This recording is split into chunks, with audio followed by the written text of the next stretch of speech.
26ஆம் அதிகாரம். அகிரிப்பா பவுலை நோக்கி, நீ உனக்காகப் பேச உனக்கு உத்தரவாகிறது என்றான்.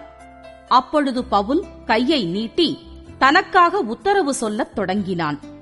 அகிரிப்பா ராஜாவே, யூதர்கள் என்மேல் சாட்டுகிற சகல காரியங்களை குறித்தும் நான் இன்றைக்கு உமக்கு முன்பாக உத்தரவு சொல்லப் போகிறபடியினாலே என்னை பாக்கியவான் என்றெண்ணுகிறேன்.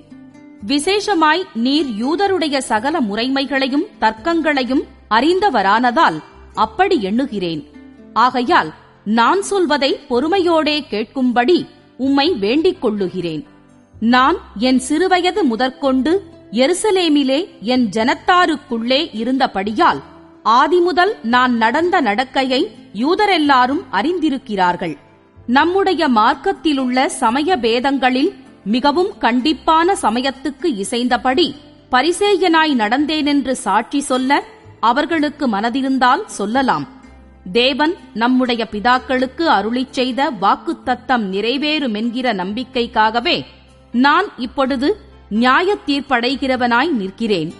இரவும் பகலும் இடைவிடாமல் ஆராதனை செய்து வருகிற நம்முடைய 12 கோத்திரத்தாரும் அந்த வாக்குத்தத்தம் நிறைவேறுமென்று நம்பியிருக்கிறார்கள்.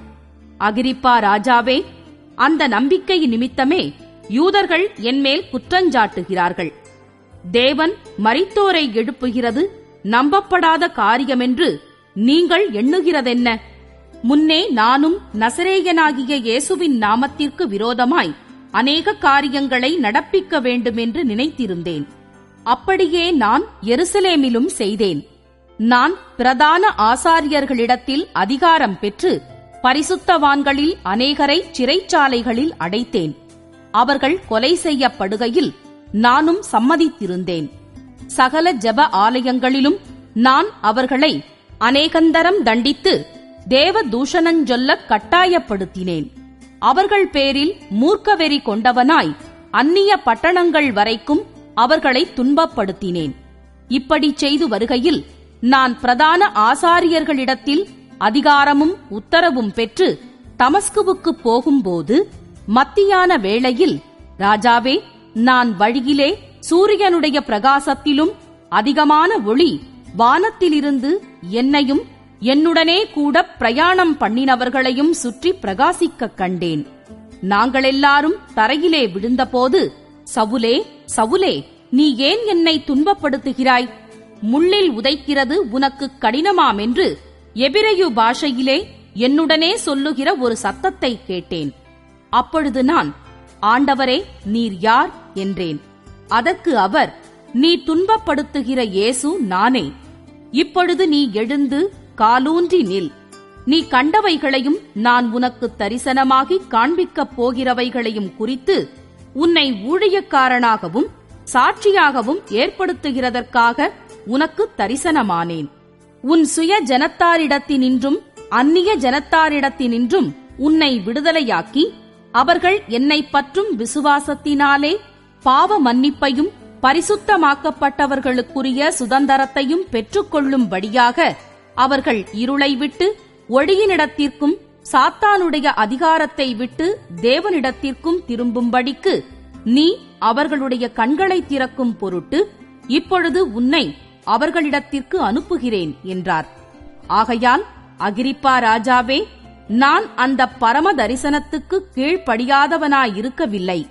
முன்பு தமஸ்குவிலும் எருசலேமிலும் யூதேயா தேசமெங்கும் உள்ளவர்களிடத்திலும் பின்பு புறஜாதியாரிடத்திலும் நான் போய் அவர்கள் தேவனிடத்திற்கு மனந்திரும்பிக் குணப்படவும் மனந்திரும்புதலுக்கேற்ற கிரியைகளை செய்யவும் வேண்டுமென்று அறிவித்தேன்.